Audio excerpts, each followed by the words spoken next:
ఆంధ్రప్రదేశ్ మాజీ ముఖ్యమంత్రి వైఎస్ జగన్మోహన్ రెడ్డి సతీమణి భారతిరెడ్డి పిఏగా ఉన్నటువంటి వర్రా రవీంద్రారెడ్డి ఆయన్ని ఆంధ్రప్రదేశ్ పోలీసులు అదుపులోకి తీసుకున్నారు. భారతిరెడ్డి అండదండలు చూసుకొని గడిచిన 5 ఏళ్లలో రవీంద్రారెడ్డి టీడీపీ అధినేత మీద, అలాగే జనసేన అధినేత మీద, టీడీపీ నాయకుల మీద, జనసేన నాయకుల మీద, కార్యకర్తల మీద అనుచితమైనటువంటి పోస్టులు పెట్టిన నేపథ్యంలో వర్రా రవీంద్రారెడ్డిని ఈరోజు ఆంధ్రప్రదేశ్ పోలీసులు అదుపులోకి తీసుకున్నటువంటి నేపథ్యంలో ఈ అంశం మీద మనం విశ్లేషణ చేసుకునే ప్రయత్నం చేద్దాం. ప్రస్తుతం మనతో పాటు ఉన్నారు ప్రముఖ రాజకీయ విశ్లేషకులు, ప్రముఖ సీనియర్ జర్నలిస్ట్ దుర్గా వడ్లమణి గారు. వారితో మాట్లాడదాం. దుర్గా నమస్తే అండి. భారతిరెడ్డి గారి అండదండలు చూసుకొని ఆవిడ పిఏ అయినటువంటి వర్రా రవీంద్రారెడ్డి గడిచిన 5 సంవత్సరాల్లో టీడీపీ అధినేత మీద, అలాగే జనసేన అధినేత మీద, అలాగే టీడీపీ కార్యకర్తల మీద, టీడీపీ నాయకుల మీద, జనసేన కార్యకర్తల మీద, జనసేన నాయకుల మీద, సునీతారెడ్డి గారి మీద, షర్మిల గారి మీద అనుచితమైనటువంటి పోస్టులు పెట్టినటువంటి నేపథ్యంలో సోషల్ మీడియాలో రవీంద్రారెడ్డి గారిని ఆంధ్రప్రదేశ్ పోలీసులు ఇప్పుడు అదుపులోకి తీసుకున్నారు. అతని మీద ఎటువంటి చర్యలు తీసుకోబోతున్నారంటే ఏం చెప్తారు? ఇప్పుడు ఇది ఎప్పుడో జరగాల్సిన విషయం. అయితే మీరు చెప్పినట్టుగా భారతిరెడ్డి గారి అండదండలు ఉండడం వల్ల ఎన్నిసార్లు కేసులు పెట్టినా కూడా తప్పించుకున్నాడు ఆయన. ఇంకొక మాట ఏమన్నాడంటే అవన్నీ మార్ఫింగ్లు, నాకు తెలియదు అని అలా కేసులు తప్పించుకునే ప్రయత్నం చేశాడు పోలీసుల దగ్గర. కానీ మీరు చెప్పినట్టుగా వ్యక్తిగతంగా వెళ్ళి ఆడవాళ్ళని, ముఖ్యంగా మహిళలను ఆయన చాలా కించపరుస్తూ పోస్టులు పెట్టేవాడు. ఇప్పుడు నేనంటాను, మీరు చేసేదే తప్పు. మరి ఇప్పుడు ఒక ముఖ్యమంత్రి భార్యగా ఉండి భారతిరెడ్డి గారి దగ్గర నువ్వు పిఏగా ఉన్నావు, ఈ విషయాలు ఆవిడకి తెలియకుండా ఉంటాయండి? తెలుస్తాయి కదా. ఒక మహిళ, సాటి మహిళని అంటే ఊరుకుంటారు ఎవరైనా? అందులో షర్మిలారెడ్డి ఎవరు? ఆవిడకి ఆడబడిచే కదా. సునీతారెడ్డి కూడా ఆడబడిచి వరుసే కదా. మరి వాళ్ళ మీద పోస్టులు పెట్టిస్తే ఆవిడ ఒప్పుకున్నట్టే కదా ఇవన్నీ.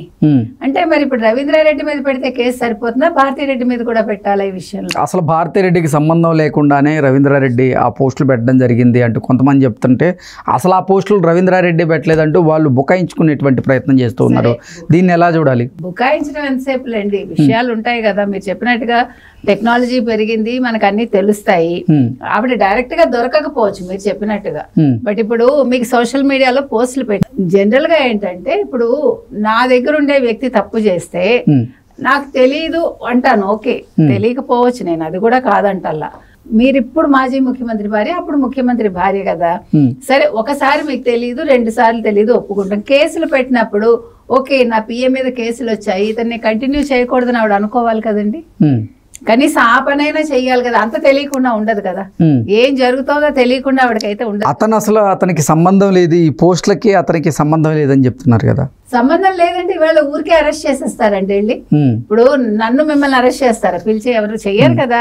ఏ ఎవిడెన్స్ లేకుండా ఎవరు ఒక అడుగు కూడా. అంటే వైసీపీ నాయకులు మాత్రం దీన్ని ఏదో పెద్ద ఇష్యూ చేద్దామనే ఉద్దేశంతో అసలు కావాలనే కక్ష సాధింపు చర్యల్లో భాగంగానే ఇప్పుడు రవీంద్రారెడ్డిని పోలీసులు అదుపులోకి తీసుకున్నారు. అసలు ఆ పోస్టులకి రవీంద్రారెడ్డికి సంబంధమే లేదు అంటూ కొంతమంది వైసీపీ నేతలు ఇప్పుడు సోషల్ మీడియా వేదికగా వాళ్ళు ఈ అంశం మీద వాళ్ళు పోస్టులు పెట్టడం జరుగుతుంది. దీని మీద ఏమంటారు? వాళ్ళు ఇప్పుడు ఏం పని పాట లేదు, ఏదో పోస్టులు పెడతారు, అది వదిలేసేయండి. ఇప్పుడు మన కళ్ళెదుట రోజానే బూతులు మాట్లాడింది, మన కళ్ళెదుట నిన్న కూడా మొన్న కూడా వెధవలోనే ఆయన తిట్టాడు. ఎవడు? కొడాలి నాని, వెధవలను రమ్మనండి అని. అంటే వీళ్ళు ఎలాంటి వాళ్ళు వాళ్ళే ప్రూవ్ చేసుకుంటున్నారు కదా. సో ఒక పిఏ పెట్టడంలో మనం ఆశ్చర్యపడక్కర్లే, అందులో అబద్ధం ఉంటుందని అనుకోకర్లే. ఇప్పుడు ఒకళ్ళ మీద, ఇద్దరి మీద అనుకుంటే పోనీ అయ్యో చెయ్యడేమో అనుకోవచ్చు. ఇంతమంది మీద పెట్టారు కదండి. వంగలపూడి అనిత మీద ఎన్ని పెట్టాడు ఆయన? పర్సనల్ గా ఇవిడికి ఎంతో మందితో సంబంధం ఉంది, అలాంటి మాటలు మాట్లాడాడు, మీకు తెలుసు. తర్వాత ఆంధ్రప్రదేశ్ హోంశాఖ మంత్రి అయినటువంటి వంగలపూడి అనిత గారి ఆదేశాల మేరకే పోలీసులు రవీంద్రారెడ్డిని అదుపులోకి తీసుకున్నట్లుగా కూడా కొన్ని వార్తలు అయితే వస్తున్నాయి. ఏంటి, నిజంగా రవీంద్రారెడ్డిని అరెస్ట్ చేయడం జరిగిందా? తదుపరి చర్యలు ఎలా ఉండబోతున్నాయి రవీంద్రారెడ్డి మీద అంటే ఏం చెప్తారు? ఖచ్చితంగా ఆవిడ మొన్న ఛార్జ్ తీసుకోగానే చెప్పింది, రవీంద్రారెడ్డి నువ్వు ఎక్కడ దానుకున్నా నిన్ను వదలను అని చెప్పారు ఆవిడ. నిన్న పులివెందులను కదిరి మధ్యలో అతన్ని పట్టుకున్నారు. నెంబర్ 1. నెంబర్ 2, అతను అనిత గారి మీద పెట్టడమే కాకుండా సోషల్ మీడియాలో యాక్టివ్గా ఉండే శిరీష్ గారి మీద కూడా చాలా పోస్టులు పెట్టాడు. అంతకుముందు ఒక బీసీ మహిళ హాస్పిటల్లో ఉంటే ఆవిడ గురించి కూడా నీచంగా పెట్టాడు. మీకు తెలుసు ఈ రవీంద్రారెడ్డి ఈవెన్ టీడీపీ మహిళల మీద పెట్టాడు. అంటే పవన్ కళ్యాణ్ కావచ్చు, చంద్రబాబు నాయుడు గారు కావచ్చు, ఇంకా మిగతా వాళ్ళందరి గురించి కూడా. సో ఒకసారి తప్పు చేస్తాడు, 2 సార్లు తప్పు చేస్తాడు. లేదు ఒకసారి నేను చేయలేదంటారు, 2 సార్లు చేయలేదంటారు. కానీ ఇంతమంది మీద ఎన్నిసార్లు పెట్టరు కదండి. ఒక వ్యక్తిని ఎందుకు చెప్తారు టార్గెట్ చేసి? అక్కడ 10 మంది ఉంటే పోనీ నేను చేయలేదు అని నువ్వు తప్పించుకుంటావు. కానీ పిఏవి నువ్వే, చేసేది నువ్వే, నీ దగ్గర నుంచే వస్తాయి ఆ పోస్టులు. అంటే నీ డూప్ ఎవడైనా ఉంటాడు అక్కడ. కాబట్టి ఇవన్నీ చట్టంలో లొసుగులు ఎన్ని ఉన్నా కూడా కొన్ని విషయాలు వీళ్ళు తప్పించుకోలేరండి. ఎస్పెషల్లీ అసలు ఆడవాళ్ళ గురించి నీచంగా పెట్టడం ఏంటండి? ఇదేం సంప్రదాయం?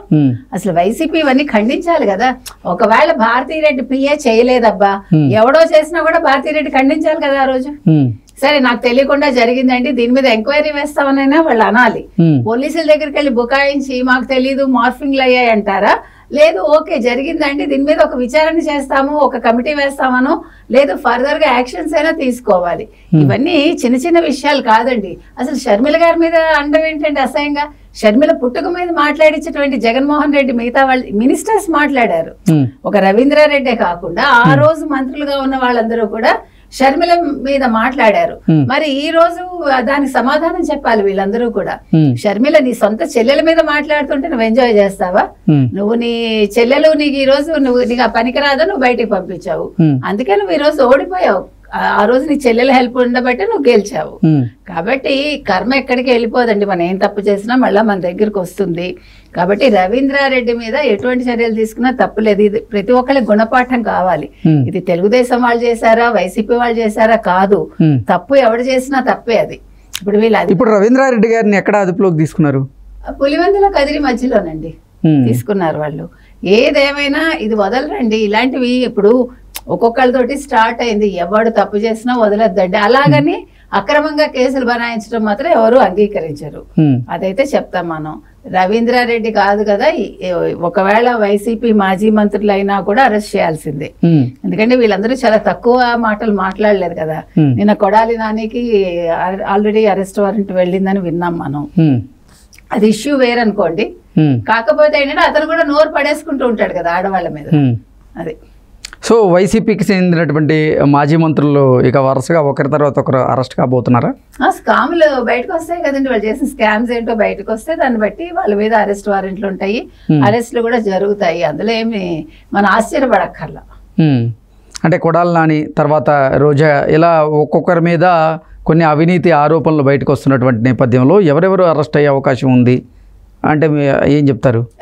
ఇప్పుడు ఈవిడెవరు రోజా మీద 100 కోట్ల స్కామ్ ఉంది ఆల్రెడీ మనకు తెలుసు. తర్వాత అంబటి రాంబాబు మన నీటిపారుదల శాఖ మంత్రిగా ఉన్నారు. ఆయనకి పాప ఏం అర్థం కాలేదు ఆయనకి. మరి డబ్బులైనా అర్థం అయ్యలేదో మనకు తెలియదు. సో డబ్బుల విషయంలో ఏమైనా స్కామ్లు వస్తే ఆయన బయటపడతాడు. తర్వాత కొడాలి నాని మీకు తెలుసా, అంతకు ముందు అదేంటది నడిపాడు, క్యాసినోస్ నడిపాడు ఆయన. తర్వాత మొన్న 8 ఎకరాల 7 ఎకరాల చిల్లర ఎంతో కబ్జా చేశాడని ఆయన మీద ఆల్రెడీ ఉంది.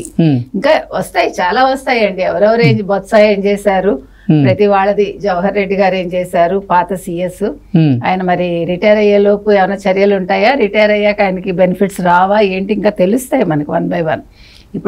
ఇప్పుడు ఏంటంటే చట్టం తన పని తాను చేసుకెళ్తుంది. అనిత గారు ఎవరిని కూడా వదలరు, వడ్డీతో సహా లెక్కలు అప్పచెప్తుంది ఆవిడ. చాలా వేదన చెందారండి. మహిళలను మాత్రం ఎవ్వరు కూడా అనద్దు, ఏ పార్టీ అయినా అనద్దు, వ్యక్తిగతాలకు వెళ్ళొద్దు అంతే మనం చెప్తాం.